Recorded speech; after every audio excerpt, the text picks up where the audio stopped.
Halo, apa kabar pemirsa? Kembali lagi dalam Sumut Kriminal, program yang menyajikan berita-berita kriminal terhangat dalam sepekan terakhir. Bersama saya Irwan Saragi, inilah Sumut Kriminal selengkapnya.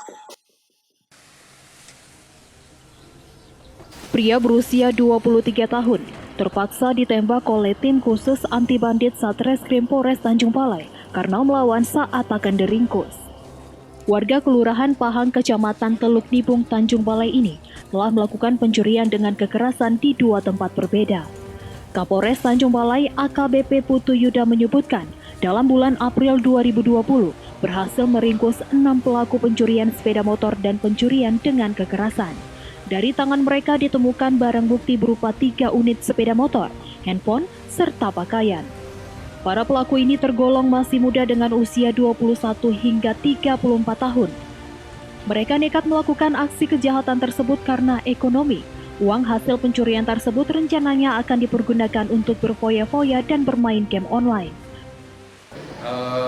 Pada bulan April, selama 2 minggu ini, kita dari Polres Tanjung Balai, khususnya Satreskrim, berhasil mengungkap 7 kasus, yaitu kasus pencurian dengan kekerasan dan kasus curanmor. Dari 7 kasus tersebut berhasil kita tangkap 6 tersangka. 6 tersangka. Kemudian dari 6 tersangka ini 1 tersangka kita berikan tindakan tegas dan terukur karena berusaha melawan petugas dengan menyerang petugas. Polres Tanjung Balai kini melakukan patroli di jalanan yang rawan tindak kejahatan dengan membentuk 1 unit khusus yang diberi nama Tim Khusus Anti Bandit. Wanda Pratama melaporkan untuk Evarina TV.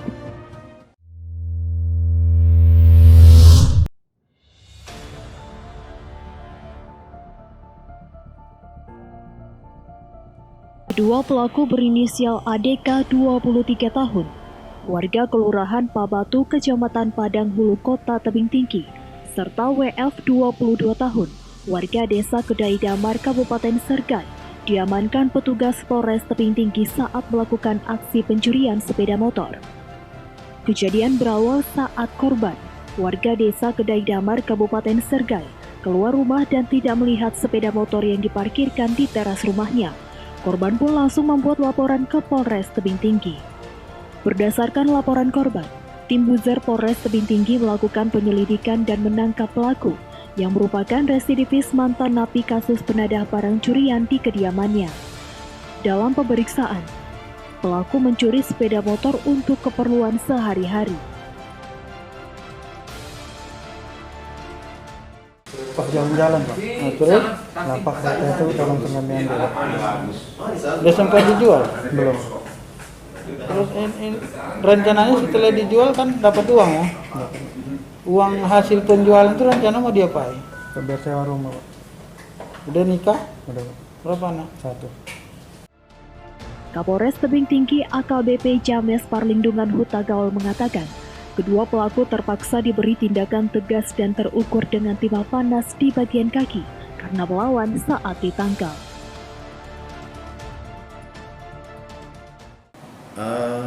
Dua laku curanmor kemarin kita tangkap dari pengungkapan kasus.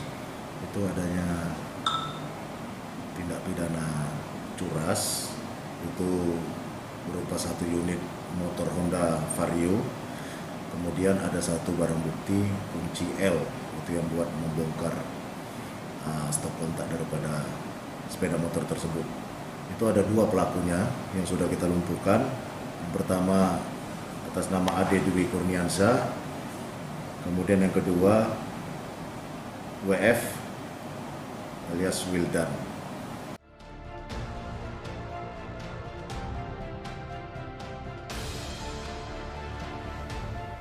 Kini kedua pelaku beserta barang bukti sudah diamankan di Mapolres Tebing Tinggi. Kedua pelaku dikenakan pasal 363 ayat 1, 2, dan 3 dengan ancaman hukuman 7 tahun penjara. Alex Karingging melaporkan untuk Evarina TV.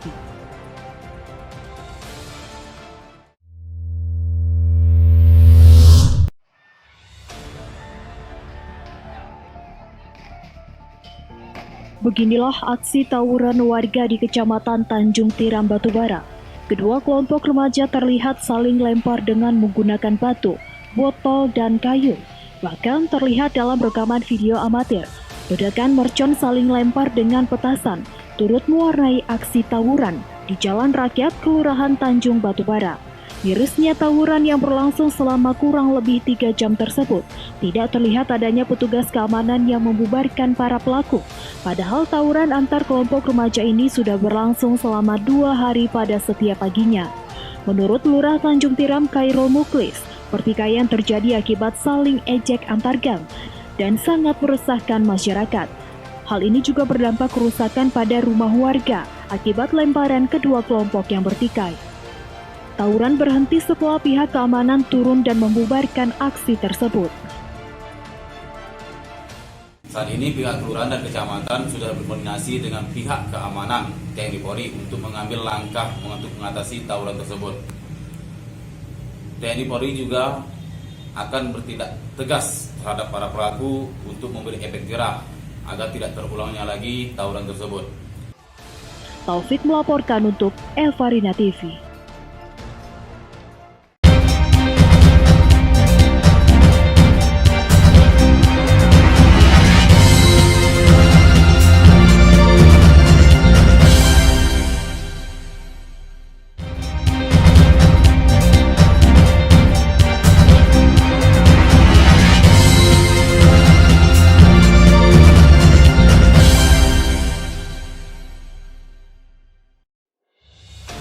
Ketiga checkpoint jalur masuk kota Medan tersebut antara lain kawasan Diski, Tanjung Morawa, serta Pancur Batu, Kabupaten Deli Serdang. Dalam menghalau pemudik ini, petugas memberlakukan jalur zigzag, pemeriksaan identitas pengemudi dan penumpang, serta memberikan himbauan tidak mudik. Kawasan Diski sendiri merupakan jalur masuk lintas Sumatera dari Langkat serta Provinsi Aceh. Petugas juga menutup jalur masuk dari Karo serta kabupaten lain di Aceh Barat. Kasat Lantas Polrestabes Medan AKBP Sony Siregar menuturkan, pihaknya akan menindak tegas pemudik yang berupaya masuk dan keluar kota Medan melalui jalur darat. Berbagai pemeriksaan ketat dipastikan dapat membedakan pemudik serta warga yang masuk ke kota Medan. Ini di lokasi kita yang kedua checkpoint dalam rangka melakukan penyekatan ataupun pembatasan arus mudik yang datang dari luar kota menuju inti kota Medan. Pada kesempatan ini kita juga melakukan himbauan dan penempelan stiker kepada kendaraan-kendaraan yang melaju sambil kita melakukan pemeriksaan terhadap para penumpang. Biasanya para pemudik itu akan terdeteksi oleh kita. Kalau memang mereka kita dapati sebagai pemudik, kita akan balikkan arah, kita belokkan, silakan mereka kembali ke tempat asalnya. Terima kasih. Selain melakukan pembatasan serta menghalau pemudik masuk ke kota Medan, petugas juga memberikan himbauan bahaya COVID-19 serta menempelkan stiker keangkutan dan kendaraan yang melintas. Kondisi ini dinilai belum efektif jika petugas tidak menutup jalur tikus lain yang masih bisa dilalui pemudik nantinya. Wahyu Pratama melaporkan untuk Evarina TV.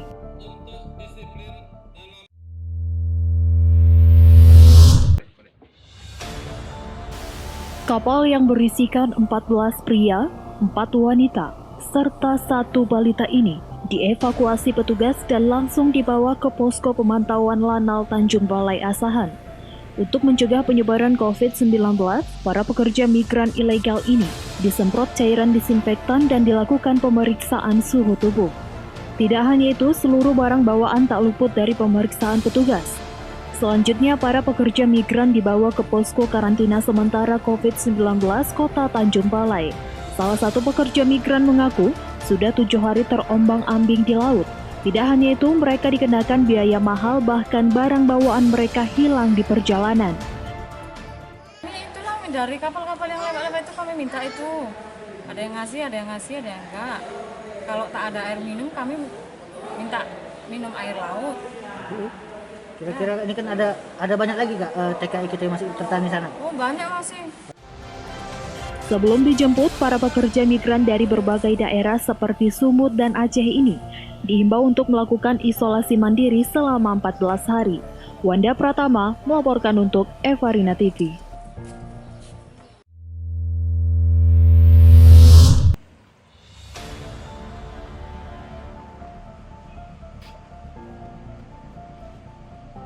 HRS warga Rantau Utara tak berkutik saat personil Satreskrim Narkoba Polres Labuhan Batu meringkusnya atas kepemilikan 1 paket sabu di seputaran Jalan Padang Bulan Rantau Prapat, Labuhan Batu, Sumatera Utara. Kasat Narkoba Polres Labuhan Batu AKPI Kadek Heri Cahyadi menyebutkan, pihaknya berhasil mengamankan seorang tersangka atas kepemilikan narkoba jenis sabu, yang mana tersangka diringkus berdasarkan informasi masyarakat yang peduli atas pemberantasan narkoba di daerahnya yang merupakan Kelurahan Bersinar. Sebelumnya pihaknya melakukan patroli untuk menyampaikan himbauan dari maklumat Kapolri untuk memutus mata rantai penyebaran COVID-19 di Labuhan Batu, khususnya di Kelurahan Bersinar binaan mereka. Personel Sat Narkoba mengamankan seorang tersangka inisial HRS warga Padang Bulan, di mana pada saat itu tim Osmal sedang melakukan patroli di Kelurahan Bersinar, di mana patroli dilakukan untuk memberikan himbauan kepada masyarakat tentang upaya pencegahan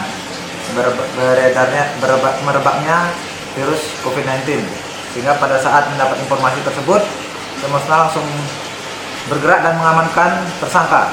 Dan dari tersangka berhasil diamankan barang bukti 1 plastik narkotika jenis sabu seberat 0,06 gram.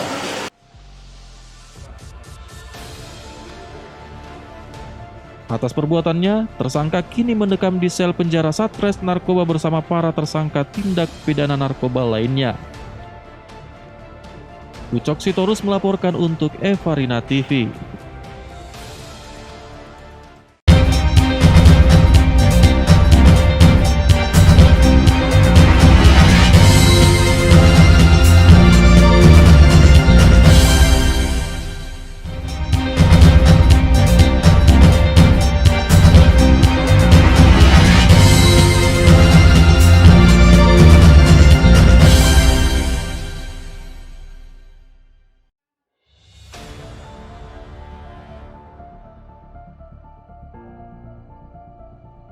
Dalam kasus dugaan pemalsuan surat perusahaan yang menjerat 2 karyawan PT Serbaguna, yakni Dewi Sartika dan Marjoko, digelar dengan cara daring di Aula Cabang Kejaksaan Negeri Labuhan Deli, Kabupaten Deli Serdang, Sumatera Utara. Dalam sidang diagenda mendengarkan keterangan saksi ahli. Keduanya didakwa jaksa penuntut umum telah melanggar pasal 263 KUH Pidana pemalsuan surat. Pengalaman kerja yang dikeluarkan terdakwa Marjoko selaku atasan pimpinan terdakwa Dewi Sartika dengan kop surat dan stempel perusahaan yang bernaung di kawasan industri Medan. Akibat terjerat kasus yang dilaporkan ke Polres Pelabuhan Belawan sejak Desember 2019 lalu, 2 terdakwa yakni Marjoko dan seorang ibu rumah tangga yang baru dikaruniai 2 balita ini sejak ditahan tidak bisa lagi menyusui anaknya. Sehingga kedua balitanya kini dirawat oleh neneknya yang tidak punya penghasilan. Surat keterangan kerja yang tidak merugikan perusahaan terkesan berlebihan untuk dipidanakan, sebab kop surat yang digunakan terdakwa Marjoko dari berkas pribadi selama ini tidak dilarang perusahaan untuk dikeluarkan bagi karyawan yang diberhentikan. Setahu dia 9 tahun si Dewi ini bekerja menjadi bawahan dia 9 tahun. Nah 9 tahun dia nggak tahu apakah ini dimasukkan atas nama PT lain oleh si pemilik, nggak tahu kita. Tapi dia tahu bahwa dia kerja 9 tahun. Dibuatlah surat keterangan sama dia. Di PT? Di PT Serbaguna. Inilah. Nah PT Serbaguna ini kop surat ini ada di laptop dia. Tidak ada larangan. Berarti dibolehkan oleh perusahaan menggunakan. Ada di perusahaan dia. Setelah mendengarkan keterangan saksi ahli, Majelis Hakim menunda sidang pada pekan depan. Di tengah gencarnya pemerintah membebaskan narapidana karena wabah corona, kedua terdakwa yang tidak melakukan tindak pidana berat ini tidak mendapatkan penangguhan penahanan. Wahyu Pratama melaporkan untuk Evarina TV.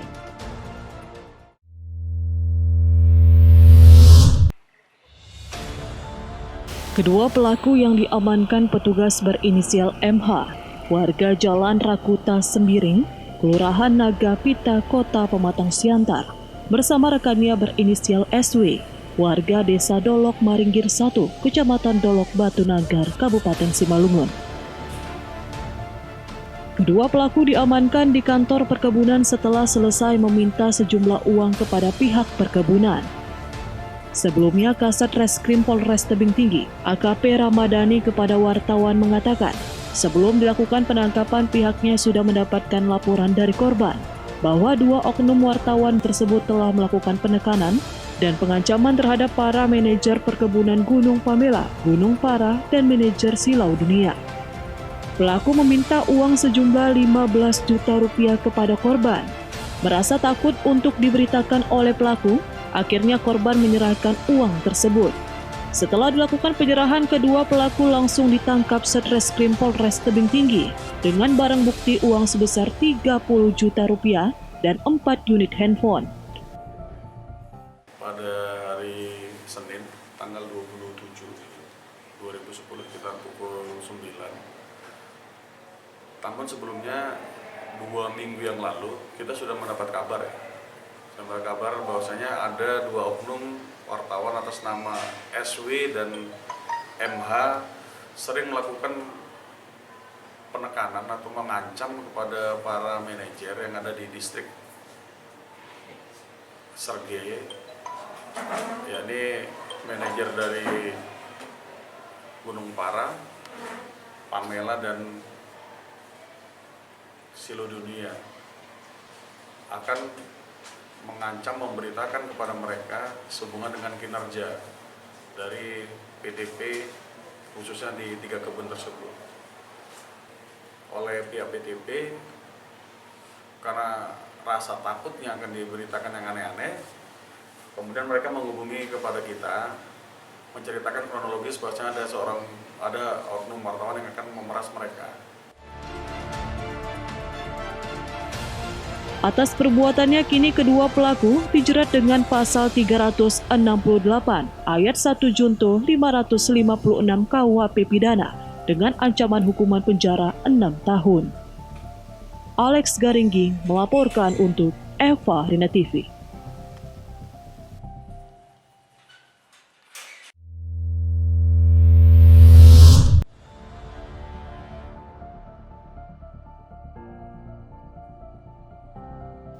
Sebelum dimusnahkan, narkotika jenis sabu, pil ekstasi serta ganja yang sebelumnya disita dari sindikat narkotika ini terlebih dahulu diuji keasliannya oleh tim laboratorium forensik.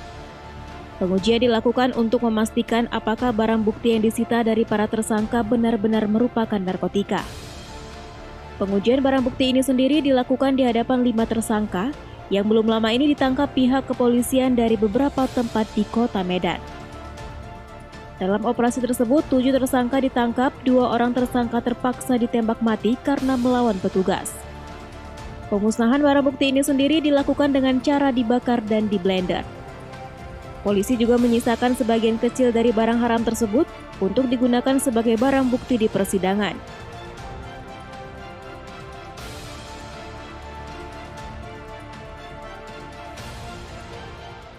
Memang kita musnahkan karena ini barang bukti sesuai aturan bisa dimusnahkan. Jadi memang karena sudah mendesak waktunya, ini sudah tersangka sudah P22 akan dikirim ke jaksa.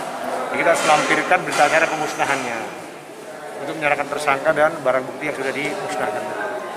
Pak, ini tersangkanya pemain lama atau gimana? Ya, tersangkanya juga memang selama ini pemain berulang kali, tapi ini memang baru tertangkap yang besar.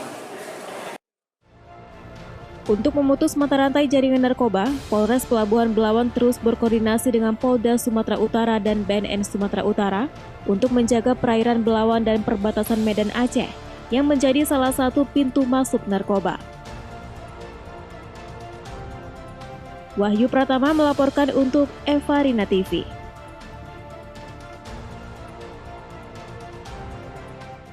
Pemirsa, demikian Sumut Kriminal. Kriminal bukan untuk ditiru, namun agar kita lebih waspada dan hati-hati. Saya Irwan Saragi, pamit undur diri, terima kasih dan sampai jumpa.